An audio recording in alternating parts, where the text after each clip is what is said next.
Students, but upon chemical properties of ether देख रहे हैं। उनमें जो पहला टाइप है लेबोरेटरी टेस्ट ऑफ ईथर, ये जो पहला पार्ट है मैंने आपको पहले ही क्लियर कर दिया है कि जो पहला पार्ट है वो 25% सिलेबस में रिड्यूस किया, मतलब एग्जाम में वो आपको पूछेगा नहीं। ठीक है, अब वो एग्जाम में आपको पूछेगा नहीं, इसका मतलब अपन उसको लेंगे नहीं। ठीक है, ऐसे भी अगर आपको चाहिए होता है एक्स्ट्रा पार्ट में तो आप मुझे बता देना कि सर वो भी टॉपिक हमारा ले लो, वो कंप्लीट कर दूंगे। ज़्यादा कुछ है नहीं, बस आपको लेबोरेटरी में कुछ सब्सटेंस के साथ में उसको रिएक्ट करना है और ईथर को ऑब्टेन करना। ईजी है, बिल्कुल बहुत ईजी है। इवन आपने अपने टेक्स्ट बुक में थोड़ा सा ओरली उसको रीड भी कर लिया तो भी आपको इजीली आ जाएगा। ठीक है, चलो नेक्स्ट पार्ट देखते हैं बी। उसमें सेकंड पार्ट अपने को ABCD4 पढ़ना है। ठीक है, उसमें बी जो है वो क्या है, reaction involving alkyl group of ether.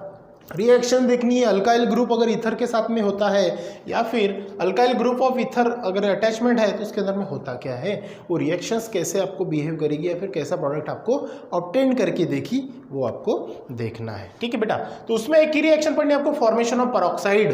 Formation of peroxide ये बहुत ही इंपॉर्टेंट टॉपिक है। और ये जो परऑक्साइड होते हैं ये बड़े डेंजर होते हैं, ये हजारडस सब्सटेंस में यूटिलाइजेबल होते हैं, यूज होते हैं। वो कैसे होते हैं वन बाय वन अपन देखते हैं। ठीक है, देखो पहले यहाँ पे कुछ पॉइंट्स मैंने यहाँ पे आपको दे दिए हैं। Ethers combine with atmospheric oxygen. जब भी आपका ईथर्स होता है, जो भी ईथर्स रहेगा, कोई भी ईथर्स ले लो ना, जैसे डाइथाइल ईथर ले लो, इथाइल मिथाइल ईथर ले लो या फिर डाइमिथाइल ईथर ले लो, अगर वो एटमॉस्फेरिक ऑक्सीजन के साथ में कंबाइन होता है, लॉन्ग कांटेक्ट विथ एयर, मतलब बहुत समय के लिए एयर के संपर्क में रहता है, तब क्या होता है, तो सिंपल सी बात ध्यान में रखना, तब आपको परऑक्साइड ये सब्सटेंस ऑब्टेंड होता है। क्या ऑब्टेंड होता है? परऑक्साइड ये सब्सटेंस ऑब्टेंड होता है। इजी, ऑल ईथर्स अपन जब रिएक्शंस देखेंगे तब आपको इजीली समझ में आ जाएगा। All ethers which have been expose to atmosphere contain peroxide. जितने भी ईथर्स है, वो जो ईथर से आपको क्या करना पड़ता है बेटा, परऑक्साइड जो अपन ऑब्टेन करते हैं, तो सिंपल सी बात है उसको क्या करते हैं, एटमॉस्फेयर के साथ में कंबाइन करा देते हैं, तब जाके आपको परऑक्साइड ऑब्टेन होता है। एंड लास्ट पॉइंट देखिए, परऑक्साइड्स आर हजार्डस।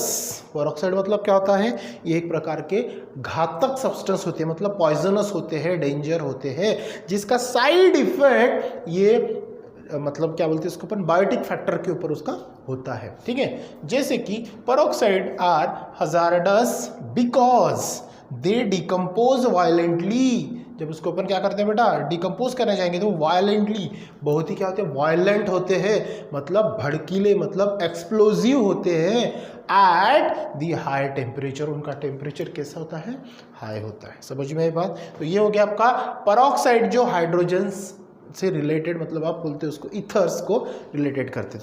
चलो देख लेते फट्टे से कि भाई एग्जाम्पल जो है ये रिएक्शंस थ्रू अपन देखते हैं कि फॉर्मेशन ऑफ परऑक्साइड होता कैसे। तो इसके लिए आपको क्या लेना पड़ता है, डाईइथिल ईथर लेना होता है। क्या लेना पड़ता है आपको, डाईइथिल ether C2H5।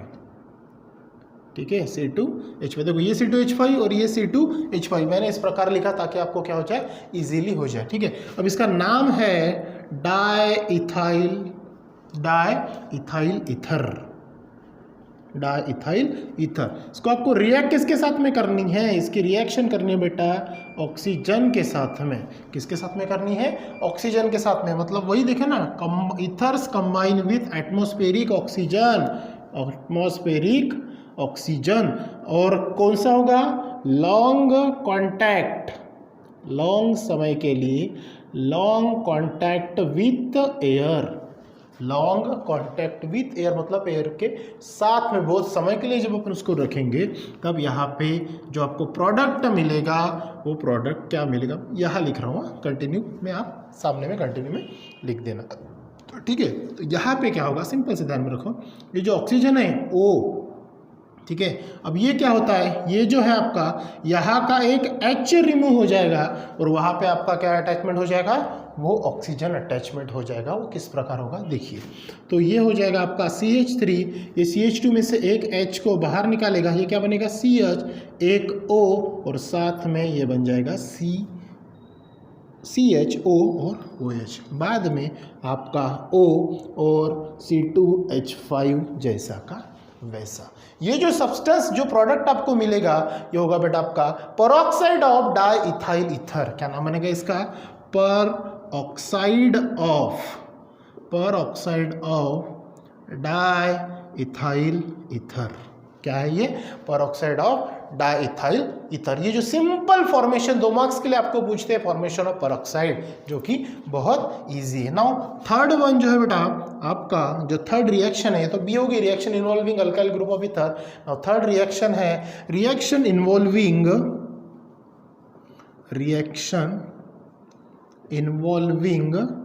Carbon oxygen bond, carbon oxygen bond. ठीक है, अब ये होती क्या है इसके बारे में आपको देखना है कि रिएक्शंस एक्चुअली होती क्या है। नेक्स्ट जो है reaction involving carbon oxygen bond, इसके अंदर में आपको देखो पहले रिएक्शंस क्या पढ़नी है बेटा? Reaction with hot dilute sulphuric acid. ठीक है, उसी प्रोसेस के अंदर में आपको क्या करना है? हाइड्रोलिसिस करना है। हाइड्रोलिसिस मतलब क्या करना है? रिएक्ट विथ हाइड्रोजन, मतलब ईथर्स जो है फिर जो भी सब्सटेंस अपन लेंगे तो उसको वाटर के साथ में आपको रिएक्ट करना है। तो क्या होगा? सिंपल सी बात है, सेपरेशन होगा।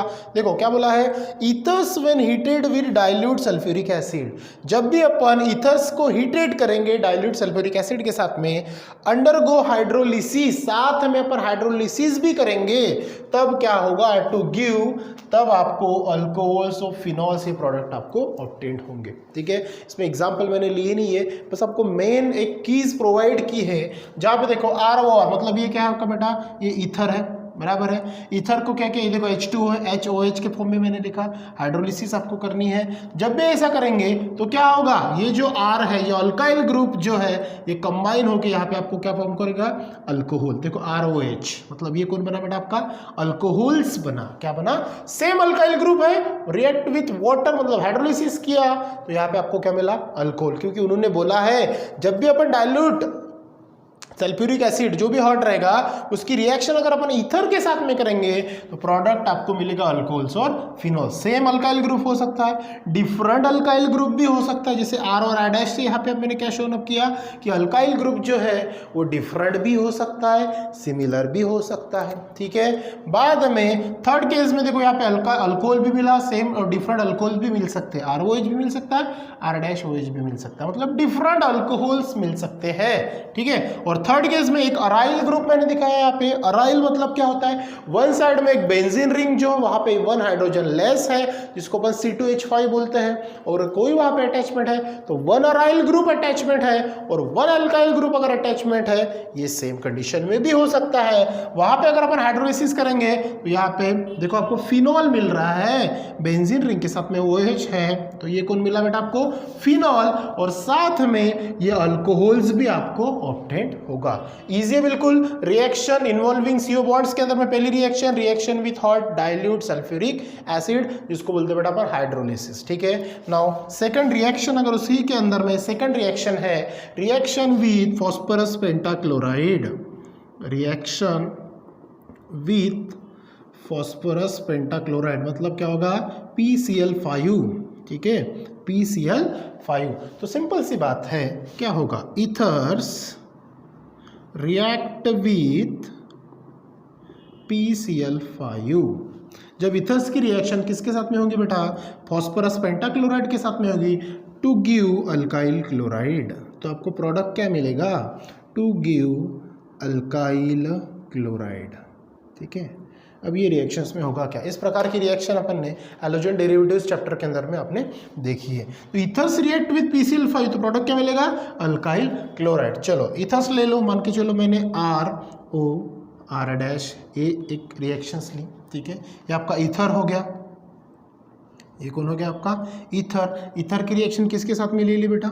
PCl5 फॉस्फोरस पेंटाक्लोराइड के साथ में ले ली। साथ में क्या किया? यहाँ पे इसको हीटिंग दिया।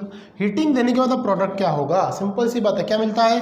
Alkyl chloride. अब अल्काइल देखो, ये भी अल्काइल ग्रुप है, ये भी अल्काइल ग्रुप है, मतलब यहाँ पे क्या है? डिफरेंट अल्काइल ग्रुप्स ये प्रेजेंट है। ठीक है ना, R और R' का मतलब क्या होगा? एक तो सिमिलर भी हो सकते हैं या फिर डिफरेंट भी हो सकते हैं जो अल्काइल ग्रुप्स है आपके। ठीक है, तो यहाँ पे क्या होगा? ये अल्काइल के साथ में एक Cl अटैक हो जाएगा, मतलब अटैच हो जाएगा, तो क्या प्रोडक्ट मिलेगा?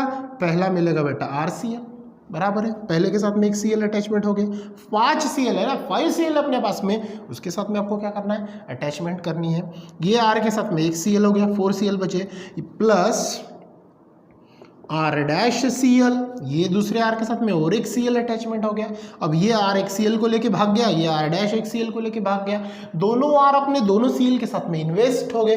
अब यहाँ पे बचा कौन, O, तो ये बोलता है भैया अब मैं अकेला यहाँ पे क्या करूँ, तो P के साथ में ये O प्लस, साथ में लिख देना यहाँ पे, जगह नहीं तो मैं यहाँ लिखता हूँ, प्लस P, फॉस्फोरस बचा, फॉस्फोरस के साथ में ये O बचा, और Cl यहाँ से 2 चले गए, बचे कितने, Cl3। तो ये थी बेटा आपकी रिएक्शन विद फॉस्फोरस पेंटाक्लोराइड, जो कि नेक्स्ट रिएक्शन थी। ठीक है, बाकी की जो और रिएक्शंस है वो अपन कंटिन्यू करेंगे in next video. So thank you.